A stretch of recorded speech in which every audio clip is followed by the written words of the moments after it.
बेटा तो कल सीए का रिजल्ट आ गए एंड सीए का रिजल्ट तो एक इवेंट ही होता है यार. इतने सारे कॉल्स, इतने सारे मैसेजेस कि ma'am I cleared both the groups, I am a chartered accountant, I got those 2 initials before my name, I had joined your workshop, I had joined your mentorship, I am super duper happy today.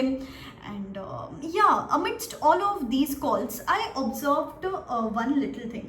जैसे कि इसमें से ना 60 to 70% students ऐसे थे जो last attempt के time पे ऑलमोस्ट मतलब फेल तो हो गए थे and they were almost thinking about giving up कि यार मुझसे तो नहीं हो पाएगा, या फिर मैं वापस वो सेम बुक्स नहीं खोल सकती हूँ. I don't have the courage to study again, I don't have the courage to sit in those 4 walls again, I don't have the courage to make those same notes again.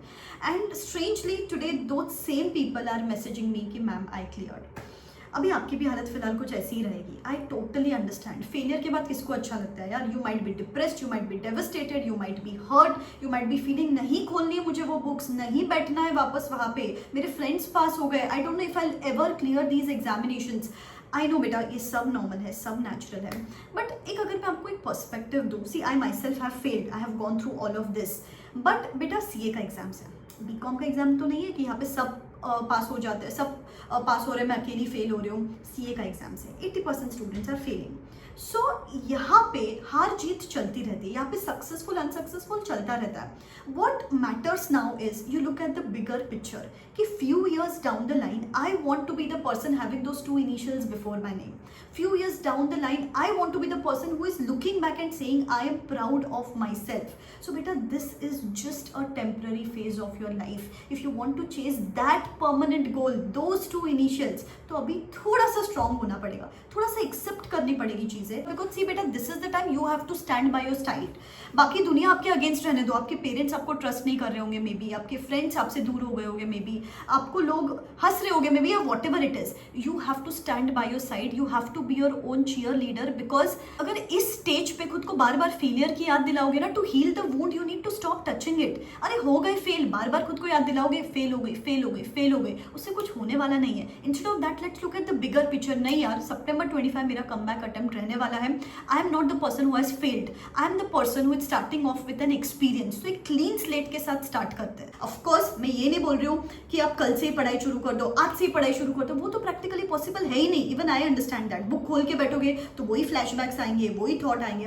But मैं आपको इतना बोल रही हूँ, अगर आपने वो coat सुना होगा, if I have 6 hours to chop a tree, I would spend first 4 hours to sharpen the axe.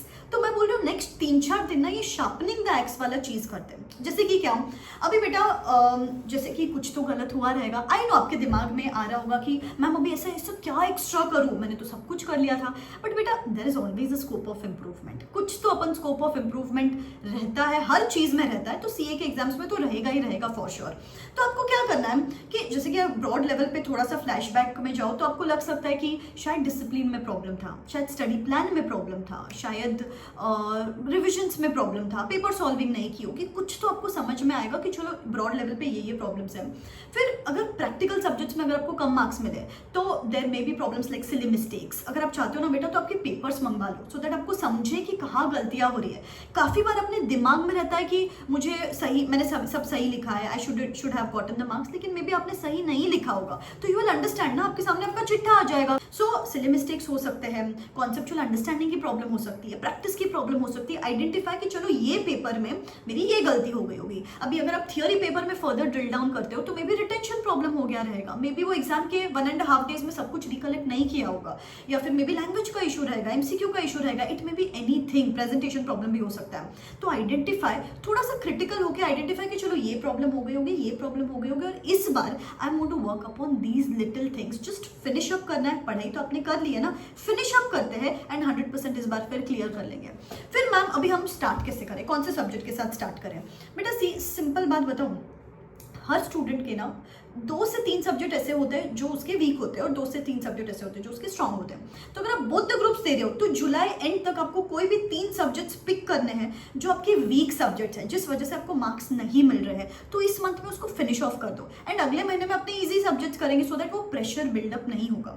And अगर आप सिंगल ग्रुप दे रहे हो तो 2 सब्जेक्ट्स कर लो इस मंथ एंड तक. कोई भी 2 सब्जेक्ट आपको बहुत अच्छे से करने हैं. सिर्फ सब्जेक्ट्स नहीं करने, इसके साथ उसके टेस्ट भी देने. बिकॉज आई नो, मुझे पता है आप बहुत चालाक हो. आप क्या करते हो यार, यार ये सब्जेक्ट तो मुझे वीक लगता है, ये चैप्टर तो मुझे वीक लगता है, अगले महीने करेंगे, बाद में करेंगे, ऐसे करते करते कभी करते ही नहीं है। लेकिन अगर आपको पता है कि मुझे टेस्ट देना है तो आप ऑटोमेटिकली पढ़ाई करते हो। This I am saying from experience यार। जैसे कि अभी मेरे पास कोई भी अगर मेंटोरशिप स्टूडेंट आता है तो मैं उनको टारगेट तो देती हूँ कि आज ये चैप्टर करना है, कल ये चैप्टर करना है, फिर मैं पर्सनली फॉलो अप लेती हूँ उनसे, because there should be some accountability ना, बिकॉज आपके पेरेंट्स को तो आपका टाइम टेबल पता नहीं होता है, तो there is somebody checking upon your progress कि बेटा पढ़ रहे हो कि नहीं पढ़ रहे हो। Sometimes I be strict with them, sometimes I be empathetic with them, but I make sure कि they are achieving the time table. मैं वॉइस नोट्स भेजती हूँ, एंगेजिंग चैलेंजेस भेजती हूँ, so that they stay boosted and don't try and distract ना हो जाए। And सबसे इंपॉर्टेंट बात, ये टारगेट्स देती नहीं हूँ मैं, इसके साथ साथ उनकी टेस्ट शेड्यूल करती हूँ कि बेटा टेस्ट देनी है, and I get that evaluated. तो जब उनको पता है ना कि उनको टेस्ट देनी है तो ऑटोमेटिकली अच्छे से पढ़ाई करते हैं, परफेक्शन के साथ पढ़ाई करते हैं, और उनको उनके सामने गलतियां भी समझ जाती है, सो that they have the scope of improvement in the upcoming month. Mentorship kit देती हूँ, स्टडी ट्रैकर देती हूँ, डेली ट्रैकिंग होता है आपकी पढ़ाई का। सिर्फ प्रॉब्लम एक है यहाँ पे ना, मैं बहुत ही लिमिटेड सीट्स और लिमिटेड एनरोलमेंट्स लेती हूँ, because I personally take care of every student here, there are no hired professionals here. अभी अपकमिंग अटेम्प्ट के लिए भी बहुत ही आई थिंक हार्डली कुछ स्लॉट्स बचे हुए, डिस्क्रिप्शन बॉक्स में उसका लिंक दे रही हूँ if you are interested into something like this, because काफी बार अपन लोनली फील करते हैं पढ़ाई करते time, there is nobody around, friends pass हो गए, आप पास नहीं हुए, पेरेंट्स को अपनी इनसिक्योरिटी समझ में नहीं आते। तो if you also want somebody as an accountability partner, as somebody who is checking upon you, you can consider something like this. The overall thing is आपको मेक श्योर करना है कि ये 2-3 सब्जेक्ट्स मुझे करने, इसके साथ उसकी टेस्ट भी देने हैं, और प्रॉपर फिनिश्ड अप पढ़ाई करनी है टिल 31 जुलाई। ठीक है, अभी बेटा ये तो आपने फिक्सेट कर लिया कि चलो ये मेरी गलतियां है, ये मेरे सब्जेक्ट्स है। उसके बाद रिसोर्सेज को फिक्सेट करते हैं। प्रॉब्लम क्या होती है पता है, चलो एक कोई तो चैप्टर अगर मैं पिक करूं, लेट्स से प्रोफेशनल एथिक्स, मैंने आपको बोला प्रोफेशनल एथिक्स करना है, जो एक 6 घंटे का चैप्टर है ना, आप लगा दोगे उसको 10-12 घंटे। क्यों? क्योंकि आप सोचते हो पहले ये मैराथन देख लेती हूँ, फिर ये फास्ट ट्रैक देख लेती हूँ, फिर ये क्वेश्चन बैंक कर लेती हूँ, फिर ये स्टडी मटेरियल से कर लेती हूँ। तो इतनी सारी चीजें हैं आज के डेट में, तो आप कंफ्यूज हो जाते हो। तो आपको सिंपल चीज करना है बेटा, आइडेंटिफाई एक 3-4 बकेट्स बना लो। कुछ ऐसे चैप्टर्स रहेंगे जहाँ पे आपको कॉन्सेप्चुअल अंडरस्टैंडिंग की जरूरत है, वहां पे लेक्चर देखो, कॉन्सेप्ट लेक्चर देखो। हर चीज का लेक्चर नहीं देखना है, जहां जहाँ पे कॉन्सेप्चुअल अंडरस्टैंडिंग नहीं है वहां का लेक्चर देखेंगे।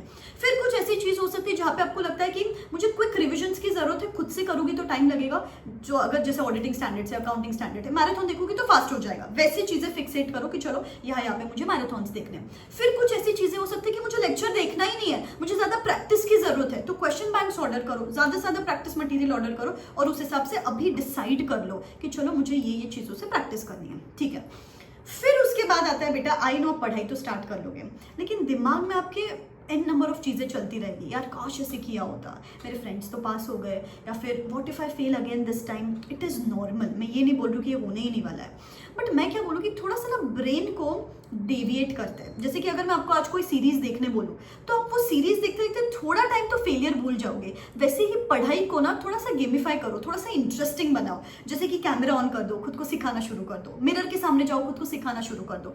टाइम टू टाइम वो छोटे छोटे ट्रिगर्स आएंगे आपके सामने, लेकिन वो सबसाइड हो जाएंगे जब आप खुद को ऐसे एंगेजिंग एक्टिविटीज में इन्वॉल्व रखोगे। एंड फिर जब एक बार मोमेंटम बन गया, फिर देयर इज नो स्टॉपिंग। तो बस इतना चीज दिमाग में रखो बेटा, the past is in your head but the future is in your hands. अपने को अपना फ्यूचर बनाना है boss, that's it. We are not going to be that weak student जो फेलियर डाइजेस्ट नहीं कर पाया, अननेसेसरी और 6 महीने वेस्ट कर दिए। We are strong enough, we are going to kill it, and we are going to be the ones sharing our success story after the September 25 results की thank God यार तब गिव अप का नहीं सोचा था। तो I am pretty sure you are going to bounce back stronger, and this is for sure your come back attempt. ठीक है, तो शुरू करते हैं, पढ़ाई करना शुरू करो, और मैं रहूंगी आपके साथ टाइम टू टाइम, आपको गाइड करने के लिए, मोटिवेट करने के लिए, ICAI अपडेट्स देने के लिए। सब कुछ इस चैनल पे आता रहेगा, बस आप पढ़ते रहो। I am going to be there with you. Believe in yourself. This is me signing out. Wish you all the very best. Bye bye, take care.